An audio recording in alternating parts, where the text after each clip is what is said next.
Right, let's now cross over to the county of Elgeiyo Marakwet, where they've also just concluded the election of their speaker. And our reporter, Elvis Koskei, is now joining us live to have a conversation with the newly elected speaker of the county of Elgeiyo Marakwet. Elvis, good afternoon.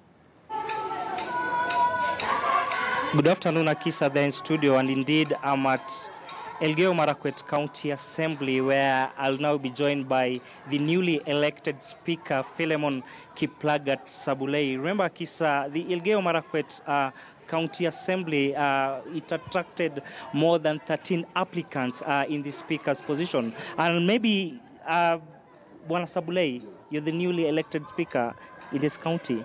Maybe how are you going to use your position to foster development in this region? Thank you so much. Let me start by introducing myself. That my name is Philemon Kiplagat Sabulei, now the newly elected Speaker of Elgeiyo Marakwet County. I'm an advocate of the High Court of Kenya, and I've served in various positions prior to this attempt. Thank you so much. First, I want to say that we've had a very good process. The campaign and lobbying has been very friendly, peaceful, and respectful for all the aspirants who are contesting.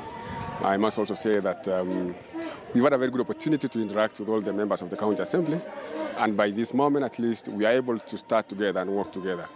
My first agenda as the Speaker of Elgeiyo Marakwet County is to ensure that I steer an assembly that effectively participates in uniting this county, giving this county its own potential, and ensuring that as a county, we develop into a county that all of us can be proud of.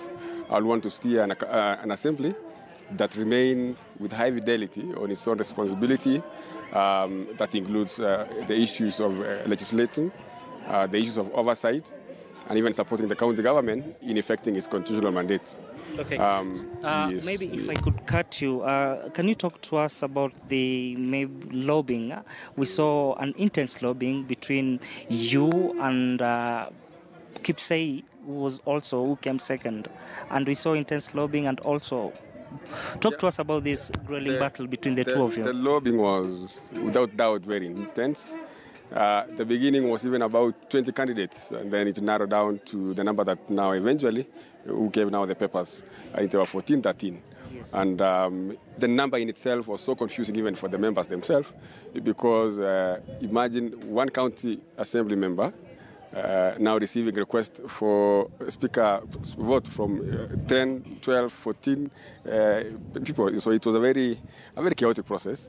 But one thing that I want to thank the members is that they were able to look at all of us, appreciate the values that all of us bring to the assembly. And by the close of yesterday, the race had narrowed to the two of us. That is myself and my learned senior, Kipsei, and whom I respect so much as having my senior and having served in practice for quite a long time. But I think what the Assembly is now looking at is energetic, individual, passion, and that determination to be able to assist the Assembly achieve its constitutional mandate. Okay. Lastly, Bwana Sabulei, this region has been bedeviled by runaway insecurity at the Kerio Triangle. Okay, as a speaker and as a leader of this county, how are you going to tackle this? The issue of insecurity has been one of the most challenging issues in our county. It didn't start yesterday, it's been here for decades. But I think as the leadership of the county, we must not just let it continue and have it as part of our usual challenges. And I think it is now time to have a meeting, talk with ourselves, with all the leaders of the county, from the governor, senator, and even the national government, being now the institution that is managed with the security issue, to ensure that we now find a lasting solution, uniting our people, bringing the two warring communities and counties together so that at least going forward, we are able to bring peace, which will assist us bring a foundation for development in our county.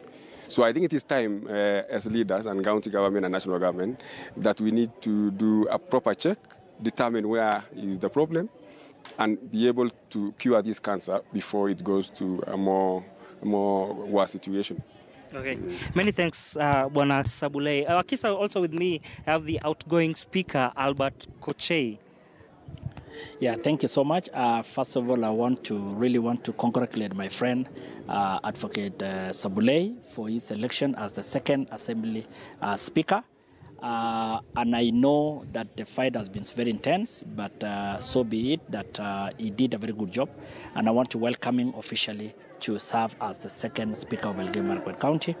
I believe for me, I've been the founding father of the County Assembly, and as a founding father, it was expected of me to lay the foundation and the system and the structures, and that is why I decided not to defend my position, so that I can be able to give fresh blood, an opportunity for them to build from where I have been able to do.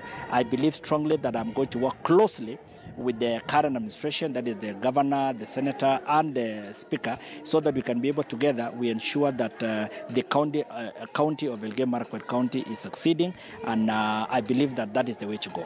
Okay, many thanks. That was Albert Kochei, the outgoing speaker of Elgeiyo Marakwet County Assembly, and also earlier we had Bwana Philemon Kiplagat Sabulei, who is the newly elected speaker of Elgeiyo Marakwet County Assembly. Akisa.